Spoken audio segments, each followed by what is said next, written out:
Good morning once again, class, and I hope you are taking the time to listen to this lecture about work ethics, which will really matter when you become when you become professionals in the future. So, most people were fired from their jobs because of these issues.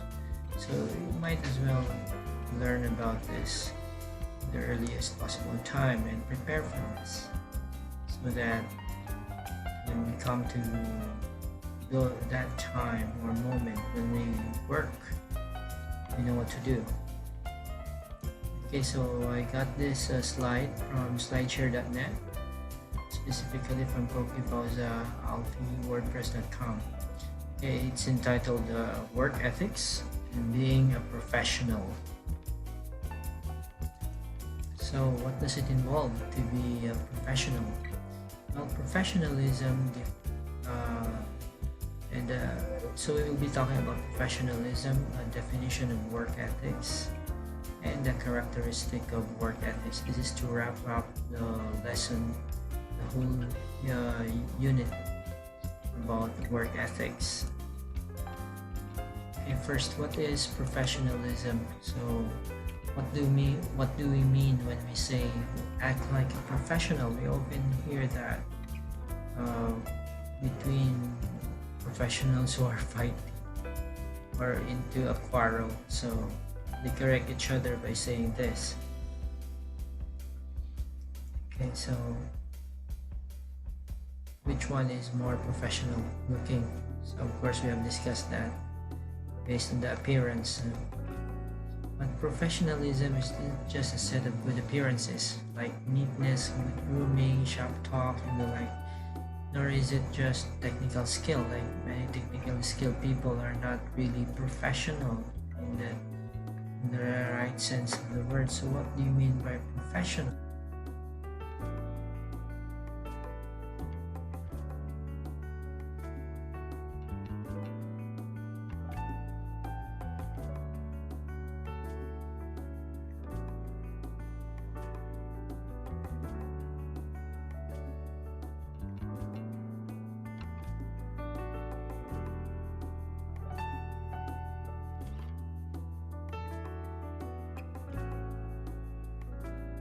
Define what work ethics are.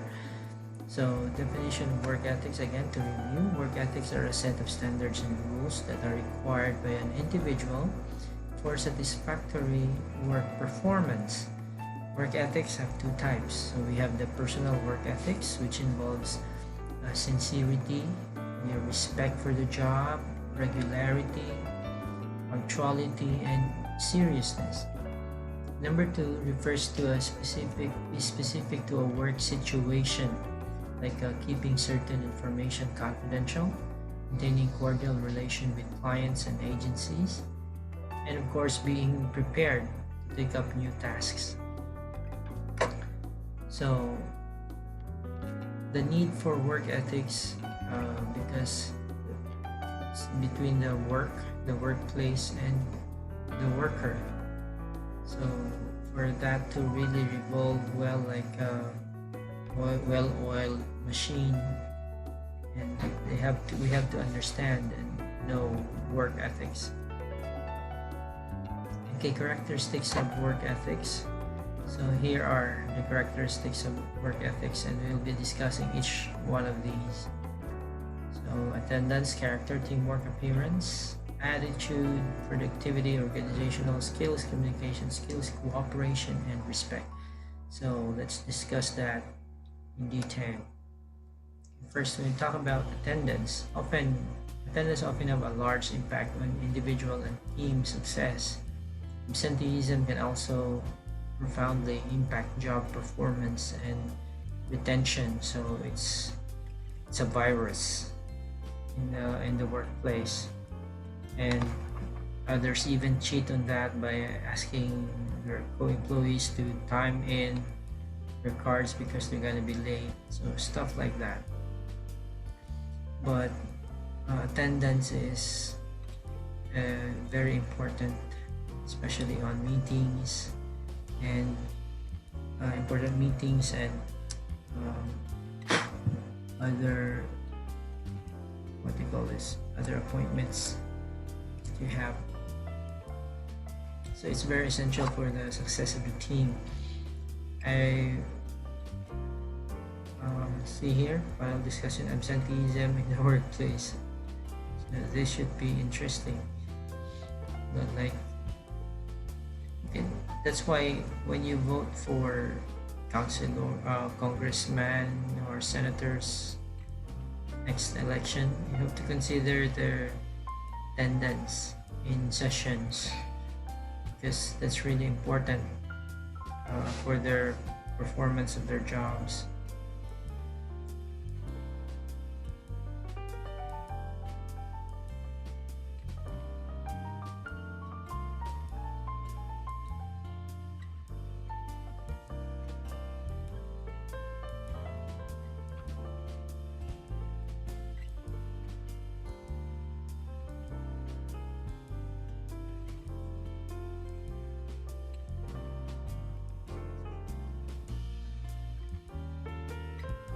Times up to 9 a.m. So I have to use an alarm clock if ever I have classes. Then if you know you have 7 o'clock class tomorrow, then you need to sleep early ahead of time so that you can get up, and of course you are well rested and perform well in your job. Then arrange your transportation. If you have to estimate the number of hours or the minutes upon arriving on your office destination, especially if you are doing it every day. You will have somehow an accurate estimate of how many minutes you'll be arriving, of how many minutes you will be stuck in traffic. In Manila, you have to set appointments and count 3 hours from one place to another, like Paranaque to Quezon City. That would be 3 hours. I remember Quezon City to Makati, it took me almost 3 hours just to get to what do you call this, SM. So you have to compute that whenever you have appointments or whenever you go to work, and you have to compute the time consumed upon taking the shower, getting dressed up, eating your meal. So others are wise enough, they just their meals in a box and eat on the bus while traveling, so they make use of their time more. What else? Inform your supervisor of an absence in advance so that replacements could be arranged, especially if your position is very crucial or very important. And character. So we have discussed more of this last week, but there are some other important character traits that has not been mentioned, like loyalty, honesty, trustworthiness, dependability, reliability. Initiative is very important. You don't wait to be told to do things. Like, you know that it should be done, do it. Don't wait for others to tell you about it, or to your boss to scold you to do it. What else? Self-discipline.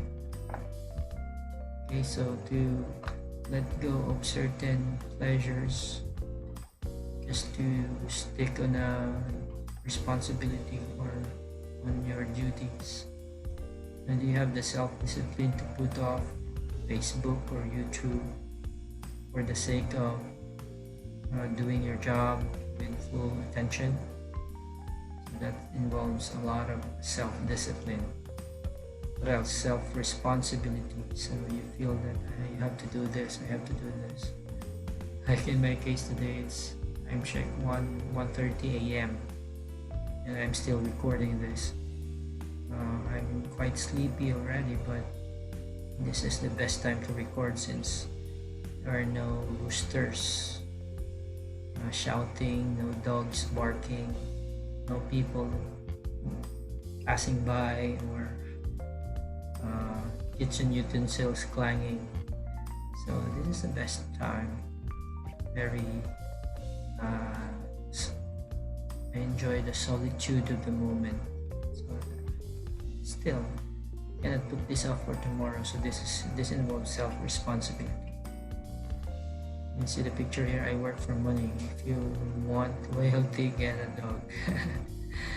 Is it true with cats? Yeah, teamwork. Okay, so in the past, during your high school or elementary years, you were the star of the classroom. But when you reach college, or when you become professionals working in an office, the I attitude becomes us attitude.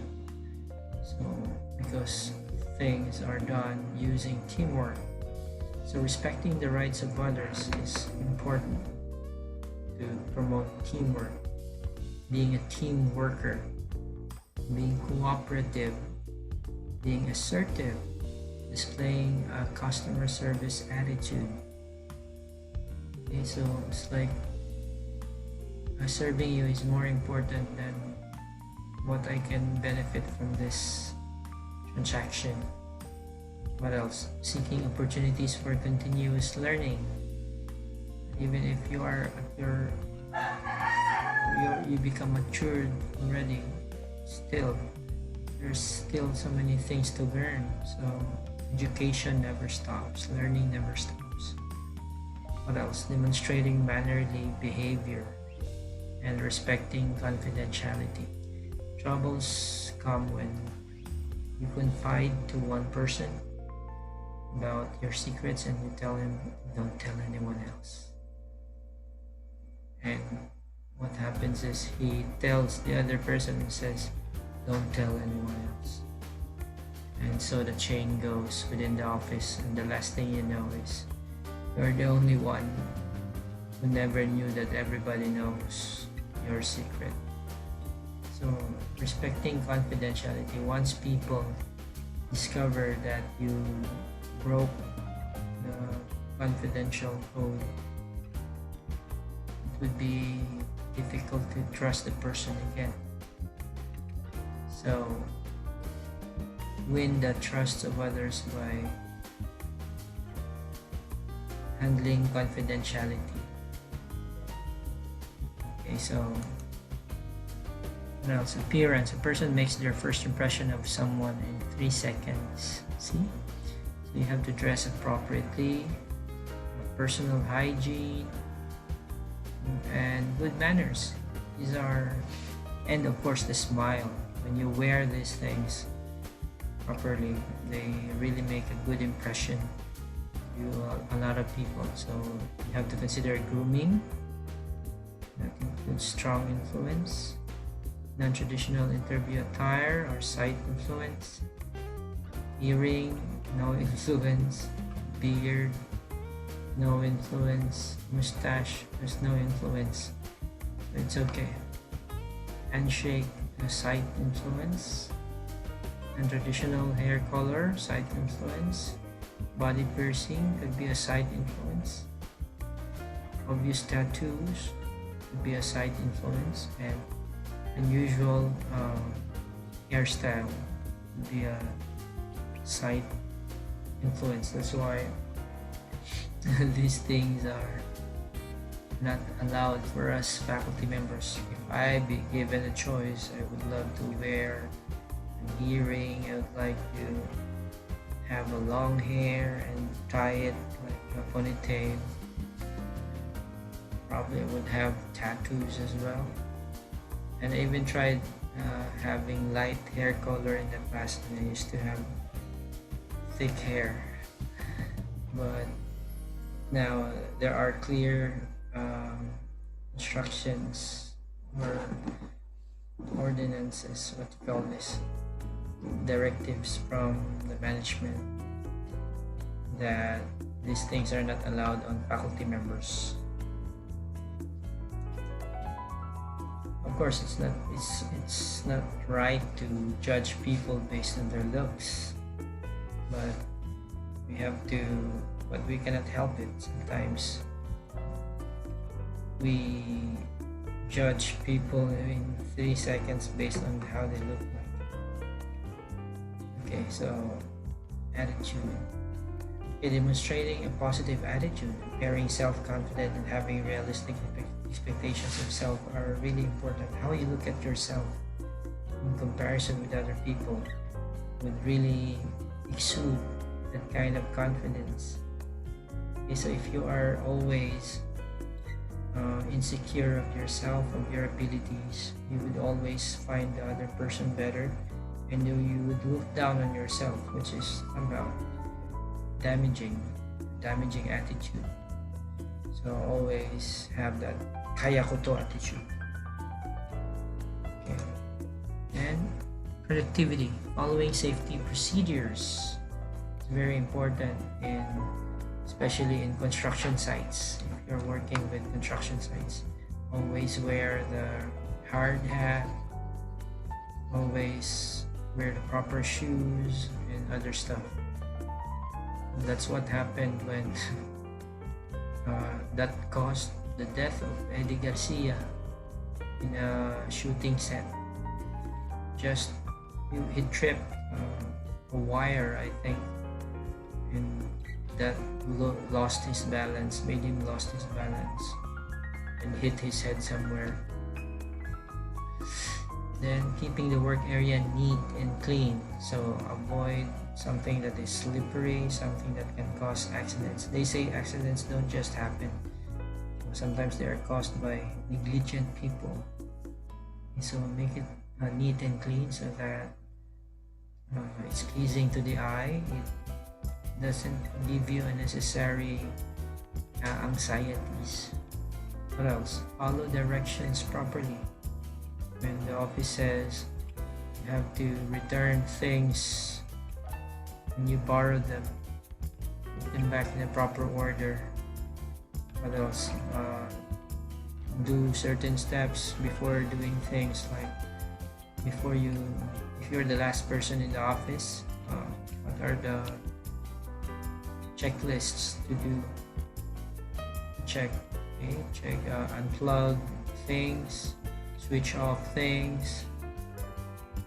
Okay, so sometimes, for example, the plants in the office needs to be put outdoors or outside the office for the weekend so that they can at least taste sunlight.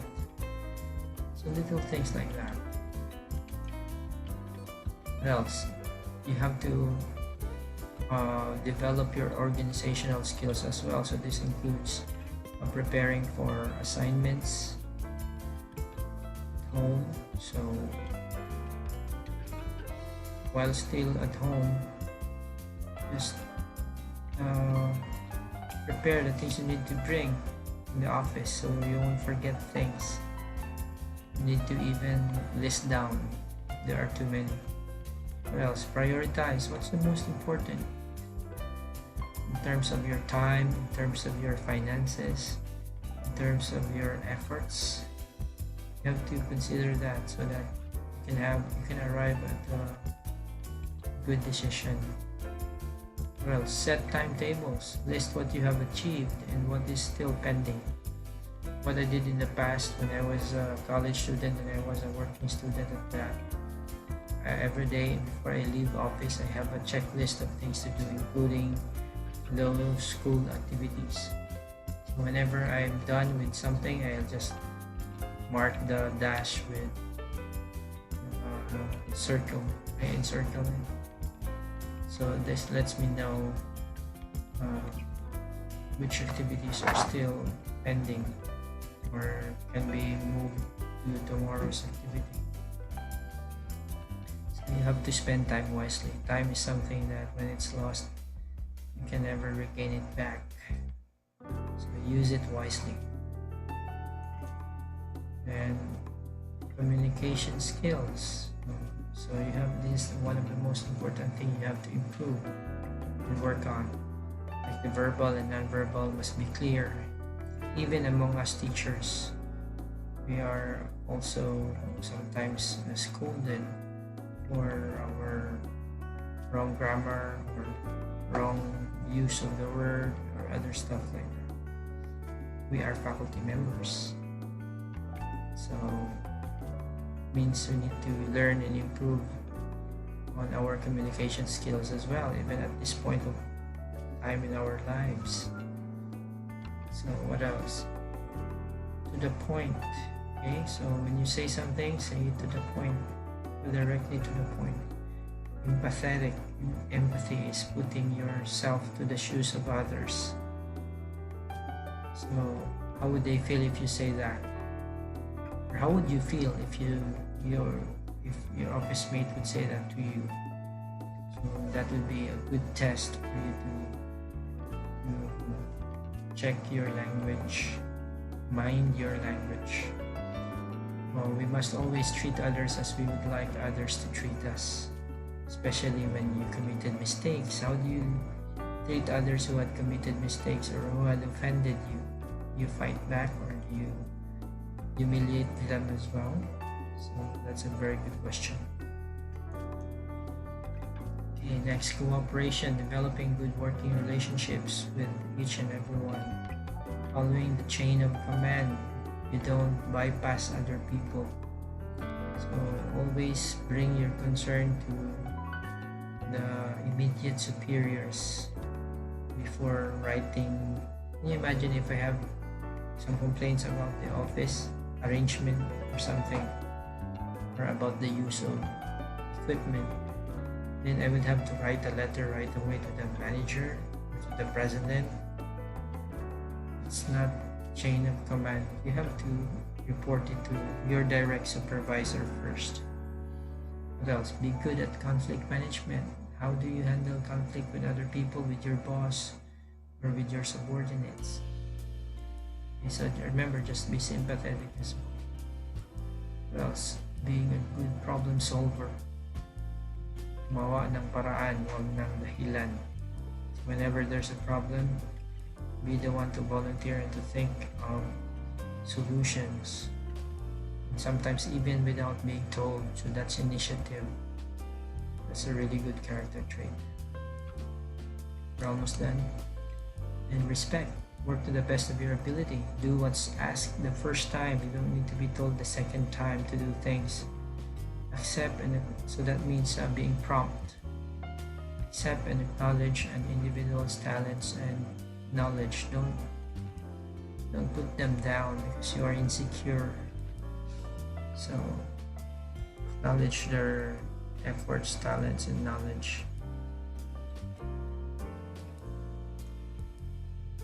So that ends our lecture for today. So I hope you would take the time to view this, and if ever you did, just type in done watching below, just for me to determine who are the ones watching the videos. Okay, so God bless you again on the next lesson.